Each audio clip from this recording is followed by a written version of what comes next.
کیے جائیں گے۔ حدیث میں آتا ہے کہ سیدنا ابو بکر صدیق وہ شخصیت ہے جس کو جنت کے دروازے آٹھوں کے آٹھوں بلائیں گے۔ فتحت ابوابھا، جنت کے دروازے کھول دیے جائیں گے۔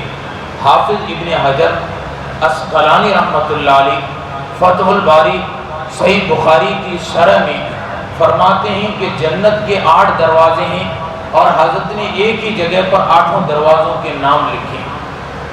اور ہماری زندگی کا مقصد یہی ہے کہ اللہ رب العزت ہمیں جنت عطا فرما دے اور انسان کو جہنم سے بچا لیا جائے، جنت میں تھوڑی سی بھی جگہ مل جائے، یہ انسان کے لیے سب سے بڑی کائنات کی اور آخرت کی کامیابی ہوگی۔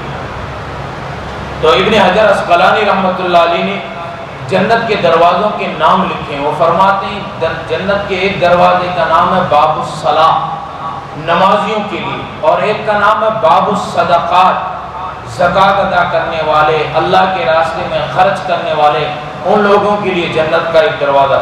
فرماتے ہیں ایک باب کا نام ہے باب الحج، حج کرنے والے لوگوں کے لیے جنت کا دروازہ۔ فرماتے ہیں جنت کے ایک باب کا نام ہے باب الریان، روزہ داروں کے لیے، اور باب الجہاد، اللہ کے راستے میں نکلنے والے، اللہ کے راستے میں اللہ کے دین کو سر بلند کرنے والے مجاہدین کے لیے۔ نمبر 6 باب المتوکلین، اللہ پر توکل کرنے والے، ان لوگوں کے لیے جنت کا ایک دروازہ ہے۔ اور نمبر 7 باب الکاظمین الغیظ والعافین عن الناس، وہ لوگ جو اپنے غصے کو پی جاتے ہیں، لوگوں کو معاف کر دیتے ہیں، ان کے لیے جنت کا باب ہے۔